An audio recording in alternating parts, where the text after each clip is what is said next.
Peace, peace. It's your brother Shemayala. Back at you again with another lesson, man,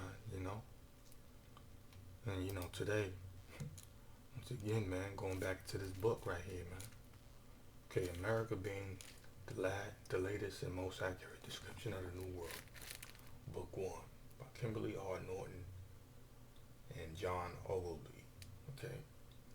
Now in this book, I was just skimming through it and something, caught my eye, man, you know what I'm saying? And I thought I'd do a lesson on it, basically.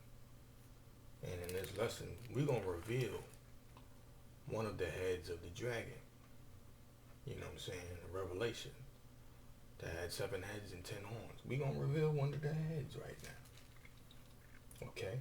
But let's get some precepts real quick, man. Let's go to Revelation 17, man. Alright. Revelation 17. Start at verse 1. It says, "And there came one of the 7 angels which had the 7 vials, and talked with me, saying unto me, Come hither, I will show unto thee the judgment of the great whore that sitteth upon many waters. It says, with whom the kings of the earth have committed fornication, and the inhabitants of the earth have been made drunk with the wine of her fornication. It says, so he carried me away in the spirit into the wilderness, and I saw a woman sit upon a scarlet-colored beast, full of names of blasphemy, having 7 heads." See that? 7 heads and 10 horns.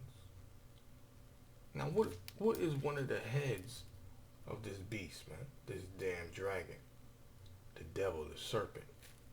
Okay. All right. What is one of the heads of this beast, man? But let's go to Revelation 12 real quick, man. Go to Revelation 12. Alright, because this is the same damn dragon. Alright, Revelation 12 and 1. And this is the same damn, the same dragon that came after the woman back then during the time of the Messiah. Okay? That's still coming after the children of Israel to this day, man. Alright? Same damn dragon with the 7 heads and 10 horns. This is Revelation chapter 12, verse 1. "And there appeared a great wonder in heaven, a woman clothed with the sun, and the moon under her feet, and upon her head a crown of 12 stars." See, if you don't know what that's talking about by now, man, come on, man. It's talking about Israel. It said, "And she being with a child cried, travailing in birth, and pain to be delivered."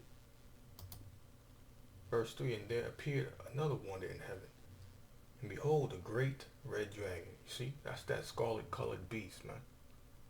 In Revelation 17, the same thing. Okay? A great red dragon. Red is signifying who? Esau, man. So-called white man. Because you're not really white, you're red. The blood shows through your skin, man. It's that simple. Okay? That's why you get sunburn. You catch sunburn, you turn red. Catch snow burn, you turn red. You catch damn wind burn, you turn red. Everything burn, you turn red. Okay? Because you're the damn devil, man. Okay? And you can flag my videos all you like. Truth still gonna go out. Okay? You're the red dragon, man. That's all to it. But we're gonna reveal one of these 7 heads of this red scarlet-colored beast dragon. We're gonna reveal one of the damn heads, man. And we're gonna show you in that book, okay, that I just showed y'all. This is, "And there appeared another wonder in heaven, and behold, a great red dragon, having 7 heads and 10 horns, and 7 crowns upon his heads."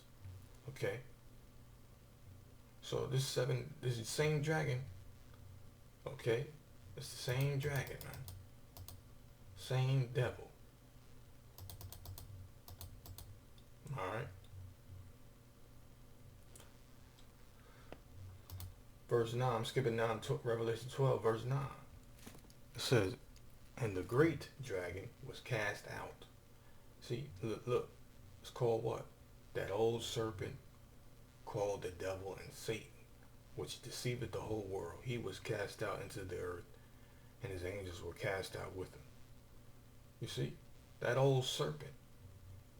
See, so the dragon is synonymous with the serpent and the devil and Satan. It's all the same thing, man. Okay?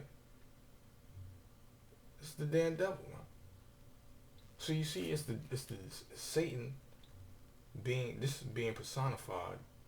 Okay, so-called white man under the Germans, the Greeks, okay, the French, the British, the Spanish, all of them, okay, and the Romans, I think, are being personified as a damn dragon. This is that simple, man. And who made war with Israel during the time of the Messiah? It was the damn Romans, man. Okay, one of the damn heads of the dragon. But we ain't dealing with them. We're not dealing with the Romans right now. We're dealing with another head of this dragon. Okay, this old serpent called the devil and Satan. Which one we dealing with? Let's get into this book now, man. Let's get into it, man. Okay.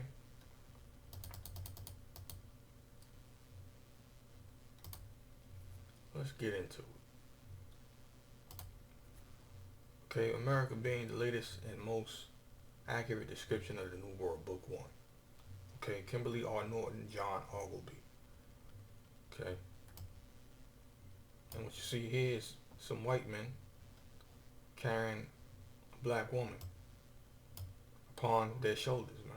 That's what you're looking at, man. Okay. Y'all gonna do that again, too. Alright? Y'all gonna do that again. So let's get into this book, man. Okay.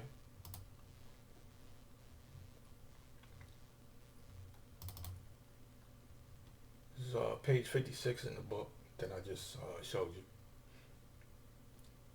Page 56. All right. Now let's get down here. Let's see one of these damn devils. This is about Columbus. All right. So let me just start here. It says, thus supplied, he set sail from Cadiz upon the king's account the 4th of August, anno 1492, and first reached the Canary Islands, and from there, steering southwest, the wind in 33 days, scarce varying 1 point. But though the weather blew so constant, yet the seamen changed their minds, and storm quiet contrary, crying that Columbus was guilty of all their deaths. For, said they, after they had lost sight of the Canaries so many days, nothing appeared but sea and sky. Who can hope for any success or happy conclusion of so desperate a voyage, so rashly undertaken, and found now so full of imminent danger? Yet Columbus bore bravely up and weathered all their exclamations, although they threatened no less than his murder. At last, articulating, they came to this agreement, that if after sailing forwards 3 days more no land were discovered, they should return. But about 2 o'clock the next night, Columbus saw a glimmering like fire in the sky. Okay, that's probably them chariots. Okay? Because it was manifest destiny for them to discover this new world, so to speak, and come over here and fulfill prophecy. So it was the chariots, man. The Most High was guiding them too. You know? Just go to show you, man, when Most High wants somebody to be in power, no matter who you are, he gonna allow you to be in power, man. He gonna be in your favor. You know, that's like what happened with the Egyptian. I think I forgot which king it was, but it was one of the kings of Israel went out to fight against the Egyptian, and the Most High allowed that Egyptian to kill him, man, because he was doing the Most High's will. So, you know, you gotta kind of check that out, man. It says, but I, but about 2 o'clock the next night, Columbus saw a glimmering like fire in the sky, and in the morning found himself close aboard a most pleasant coast, where landing with 12 men, he erected a cross cut out of a tree. And that's what they mean when the Lord was hung from a tree, man. They just cut out a damn cross out of a tree and put the Lord on it, man. Okay, that's all it means. It says, there he sailed over to Cuba, where the sea was so rough that he was forced to stand off, fearing rocks and shallow water. Okay, this is the point right here. It says, soon after he got to the northward of the island Hayti, which is called Hispaniola, here his best ship was bulged upon a rock, on which they had all perished, had it not been flat on the top, so that the soldiers and the whole crew of seamen were saved by the two vessels. The inhabitants, stark naked, seeing these strangers, fled to the woods, but the Spaniards, see, overtaking a woman, all right, an Israelite woman, they entertained her with sweetmeats and Spanish wine, and putting her on a white shirt, sent her again to the rest of the natives were returned. She told what a good entertainment she had to her companions. Okay, she went back to the village or whoever people she was with, and she told them about the Spaniards. What that sound like? Okay, hold on. Let's go to the scriptures. What that sound like? Let's go to Genesis, man. Let's go to Genesis, man. Okay. Genesis chapter 1, man. Genesis chapter 3, verse 1. Now the serpent, okay, same serpent, man. From Revelation 12 and Revelation 17, it's the same serpent, man. Okay. Now the serpent was more subtle than any beast of the field which the Lord God had made. This is a Spaniard, man. Okay. The conquistadors, man. It said, and he said unto the woman, yea, hath God said, you shall not eat of every tree of the garden? Right? This is what the Spaniard came and told the Israelite woman. Man. That's what he came and said, man.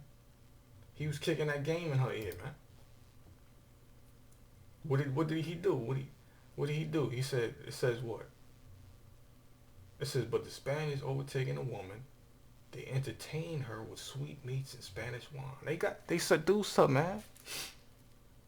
Okay. This is what the serpent did. And when the Spaniard came over here to America, he being the devil the Bible speaks of, one of the heads of the seven, okay, he came over here to the Garden of Eden, so to speak, not the actual Garden of Eden, okay, but in the context of what I'm talking about, it was this part of the earth, this Western Hemisphere was a promised land unto Israel, because they came over here at one time, okay, and it was part of their promise. So in that sense, it was like their Garden of Eden. Okay, so when they came over here, the serpent came over here to the Garden of Eden. And what did he do? He charmed Eve, man. He charmed Eve. Seduced her, man. Okay. Let's continue to read, though. So, and he said unto the woman, start at verse 1. Now the serpent was more subtle than any beast of the field which the Lord God had made. See, the Most High made the devil, man. Okay? Hamashiach made Satan. It said, and he said unto the woman, yea, hath God said, ye shall not eat of every tree of the garden? And the woman said unto the serpent, we may eat of the fruit of the trees of the garden, but of the fruit of the tree which is in the midst of the garden, God hath said, ye shall not eat of it, neither shall ye touch it, lest ye die. Okay? What did the serpent say? Verse 4, and the serpent said unto the woman, Ye shall not surely die. Verse 5, for God doth know that in the day ye eat thereof, then your eyes shall be opened, and ye shall be as gods, knowing good and evil. Okay? So this is some dialogue the serpent had with the woman that got her to eat the fruit that the Most High told her not to eat. Okay? Basically, plain and simple. Now let's go back, man. Let's go back. Okay, it says what? The inhabitants stark naked, seeing these strangers, fled to the woods. But the Spaniards overtaken one, so they caught. They had to actually have seized upon her, man. They raped her, man. Okay. This is what they did. It says the Spaniards overtaking a woman, because what? Everyone else, everybody was fleeing, right? But what? Wait. You mean to tell me one woman didn't run? She most likely was running too. But what did they do? It says the Spaniards overtaking a woman. Okay. You know they raped her, man. It says they entertained her with sweetmeats and Spanish wine. So they did, they seduced her and all of that, and they, talked that mess. They charmed her. You know what I'm saying? It says they entertained her with sweetmeats and Spanish wine, and putting her on a white shirt, sent her again to the rest of the natives. Now they gave her wine to drink. Hold on. There's some precept, man. Where we at? I think it's in Habakkuk.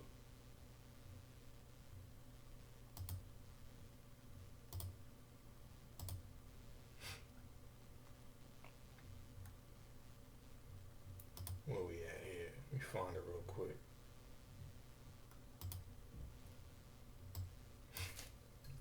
Yeah, here you go.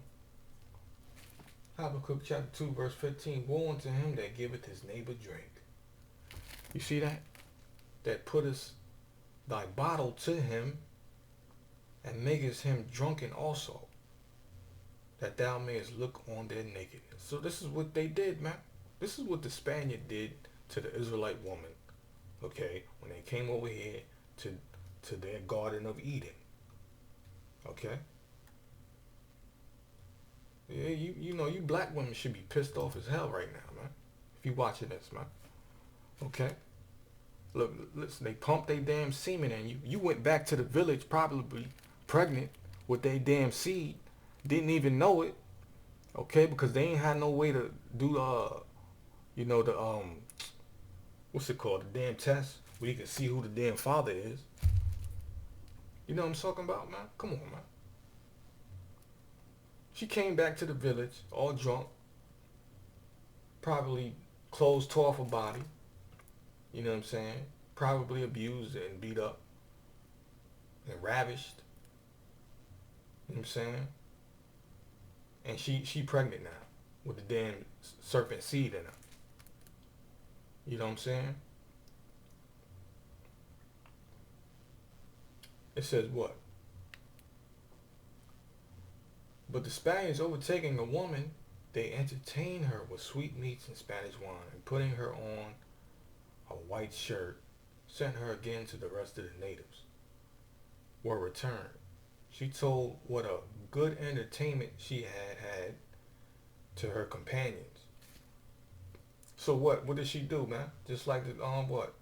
Scripture tell you. Okay? Genesis, man. It's a lot. Genesis 3. She went back to her companions, right? And what did she do? She told all the things that the Spaniard told her. Okay? And putting her on a white shirt, sent her again to the rest of the natives. Were returned, she told what a good entertainment she had to her companions. Okay. She went back to her companion. She went back to her man Adam, right? This what happened.